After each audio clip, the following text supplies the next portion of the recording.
मोहिनी के 3 बेटे थे।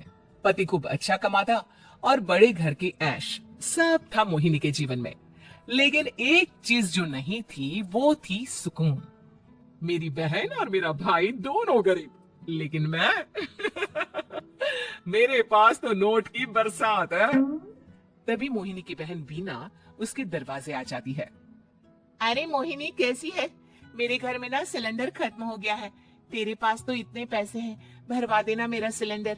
पैसे जैसे ही आ जाएंगे मैं दे दूंगी। तभी मोहिनी का पति राकेश आ जाता है। क्या है बिना, ये अपने घर की परेशानी हम लोगों के घर ना गाया करो। तुम्हारी बहन को तुम लोगों पर तरस आ जाता है और वो पैसे देने लग जाती है। मुझे ये बिल्कुल पसंद नहीं है। ओ जीजा जी, नहीं नहीं, मैं तो वो बस। अच्छा मैं चलती हूँ। बीना वहां से चली जाती है। उसके जाने के बाद अच्छा किया जो आपने सुना दिया। अरे न जाने क्या सोचकर मेरे घर आ जाती है कि जैसे यहाँ तो भंडारा भरा है। अरे कितना तो दे दिया। अच्छा जी जरा 1000 तो देना। वो बिन्नी दीदी है ना, उनके घर जा रही हूँ। उनका पोता हुआ है तो मुंह दिखाई दे दूंगी। हाँ हाँ, उन लोगों के आगे तो शो ऑफ किया करो। वो खुद को बड़ा अमीर शो करते हैं ना, दिखा दे कि तू भी किसी से कम नहीं है। हाँ जी, इसी के लिए तो जा रही हूँ। मोहिनी तैयार होकर अपनी बुआ की बेटी के घर जाती है, जहाँ उसके पोते का कार्यक्रम चल रहा होता है। वहाँ वीना भी आई होती है। अरे वीना, क्या जरूरत थी यहाँ आने की? तेरे घर पर गैस नहीं है तो वो भरा लेती। क्या करूं मोहिनी, बुआ को बुरा लग जाता नहीं जाती तो। वैसे मेरे पास एक जोड़ा बच्चे का कपड़ा रखा था, वही अपनी चांदी की पायल के साथ देने जा रही हूँ। घर पर गैस थी नहीं, सोचा परिवार यहीं खाना खा लेगा, बाकी सुबह का सुबह देखा जाएगा। मोहिनी को बहन पर दया आ जाती है। वो पर्स से 1000 रुपए निकाल कर दे देती है। ले वीना, लेकिन पैसे वापस कर देना, तेरे जीजाजी हिसाब लेते हैं। मोहिनी भी क्या करती, गरीबी में बहन का सहारा ही उसके जीवन जीने का आधार था। फिर एक रोज, सुनिए, भाई के घर बेटी हुई है, मुझे माँ के पास जाना होगा। अरे उस घर में ना कूलर है ना एसी, कैसे रहोगी तुम?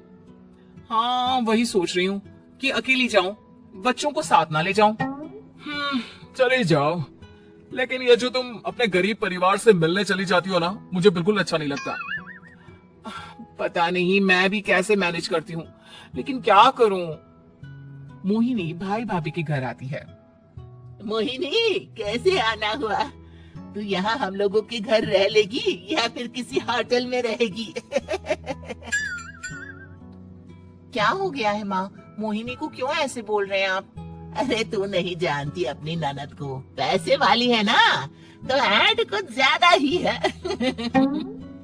मोहिनी को माँ की बात का बुरा नहीं लगता है, क्योंकि उसे पता ही नहीं चलता कि माँ उसे जली कटी सुना रही है। वो भाभी की बच्ची के साथ लेन देन करती है और वहाँ से चली जाती है। उसके जाने के बाद, माँ क्यों आप मोहिनी को इतनी सारी बातें सुनाती हो? भाई का बेटा बोल पड़ता है। माँ क्योंकि दादी जानती है कि बुआ के अंदर घमंड है। सही बोल रहा है मोहन, बहू भले तुझे ना दिखता हो, लेकिन मुझे और मोहन को दिखता है कि वो कितनी घमंडी है। मोहिनी मायके आती है, जहाँ गरीबी के कारण चीजें कम होती हैं। इस मोहन के बच्चे को काम पर लगा दो ना, किसी दुकान या किसी होटल में, बर्तन बर्तन धो लिया करेगा, कम से कम 4 पैसे और आएंगे घर में। देख मोहिनी, माना तेरे पास पैसा है, लेकिन तेरे भाई के दिन इतने भी बुरे नहीं चल रहे कि वो अपने बच्चे की पढ़ाई रुकवा कर उससे बर्तन धुलवाए। मोहन माँ की ओर देखता है, जैसे आंखों से बोल रहा हो, देख लिया बुआ का हाल? हाँ मोहिनी, बात तो सही है, लेकिन अभी मोहन को पढ़ना है। आखिर तुम भी तो अपने दोनों बेटों को पढ़ा रही हो ना। मेरे बेटों से कैसे कंपेयर कर सकती हैं आप? अरे वो तो कलेक्टर बनेंगे। हाँ, कल को वो मोहन को नौकरी में रख लेंगे क्यों? मोहिनी कुछ दिन और रहकर चली जाती है। धीरे धीरे दिन बीतता है, मोहन बड़ा होता है और कड़ी मेहनत से सफल भी हो जाता है। मोहिनी, माँ के जाने के बाद तो तुमने भाई भाभी के घर जाना छोड़ ही दिया, क्यों? वो क्या है ना, उन लोगों का घर छोटा है, मेरे बच्चे जाना ही नहीं चाहते। पर तुझे क्यों अचानक मायके की बात याद आ गई? यार मेरा तो मायका है, भाई भाभी है, मेरा तो आना जाना लगा ही रहता है। हाँ, क्योंकि तुझे आदत है ना ऐसे छोटे से घर में और कम पैसे में रहने की। वैसे क्या खबर है आजकल मायके की अपने? अब वो घर छोटा और कम पैसे का नहीं रहा, क्योंकि मोहन तो बहुत बड़ा आदमी बन गया है। फिर क्या? मोहिनी भाभी को फोन करती है। मोहन किसी बड़ी कंपनी का मैनेजर हो गया है क्या भाभी? क्या ये सच है? हाँ मोहिनी दीदी, अब तो हम लोगों के गरीबी के दिन कट गए। आपके भाई ने कोई अच्छे कर्म किए होंगे जो हम लोगों का बेटा इतना अच्छा कमा रहा है। देख लो भाभी, पहले भी आपने कई गलतियां की थी, आप थोड़ा संभल कर चलना। भाभी को मोहिनी की बात समझ में नहीं आती कि वो क्या कहना चाहती है। फिर एक दिन बीना मोहिनी से कहती है, मोहिनी, हमारा भतीजा मोहन अच्छा कमा रहा है, क्यों ना मैं अपने बेटे की नौकरी के लिए उससे बात करूं।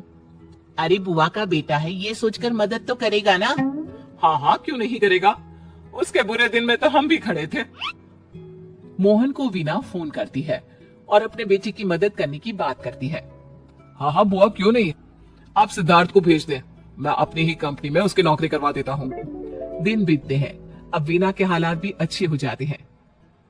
क्या बात है वीना, तूने भी कार ले ली, वो भी इतनी अच्छी? हाँ मोहिनी, अपने भतीजे के कारण तो हम लोगों की दिन अच्छी हो गए। उसने सिद्धार्थ की नौकरी लगवा दी है, वो भी शानदार।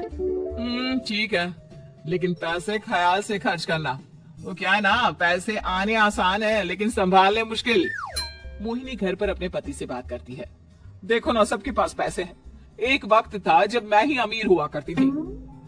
लगता है कि ज्यादा दिन नहीं रह पाओगी, मेरी नौकरी को कुछ साल ही बचे हैं और तुम्हारे दोनों लड़के निकम्मे हैं। उन लोगों को बोलो ना कि नौकरी करे। तभी वहाँ मोहिनी के बेटे भी आ जाते हैं। अरे हमें क्या मोहन समझा है जो दिन रात गधे की तरह काम करते रहे? खैर, दिन फिरते हैं और मोहिनी के पति की नौकरी भी खत्म हो जाती है। मोहिनी क्या करे, थोड़े से पैसे में गुजारा नहीं हो रहा है। तो क्या करे, मेरी समझ में कुछ नहीं आ रहा। मोहन को बोलो ना कि वो इन दोनों के लिए नौकरी देखे, जैसे सिद्धार्थ के लिए नौकरी देखी है। मोहिनी क्या कहती, उसे अपने वो दिन याद आ जाते हैं जब उसने भाभी से मोहन को नौकर बनने की सलाह दी थी। क्या हो गया, क्या सोच रही हो मोहिनी? यही कि वक्त कभी भी किसी का भी पलट सकता है, ऊपर वाले से डर कर रहना चाहिए।